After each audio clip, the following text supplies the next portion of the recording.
আমার হাবিব বললেন আমি এরপর আল্লাহ রব্বুল আলামিনের শুকর গুজার করব। আর প্রয়োজন নয়, আমার দুনিয়ার প্রয়োজন নয়।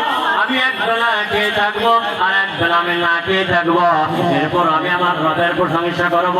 আমি দুনিয়ার কোনো মানুষের কাছে চাই না। আল্লাহ আমাকে রাহমাতুল লিল আলামিন হিসেবে প্রেরণ করেছেন। মুসলমান ভাইরা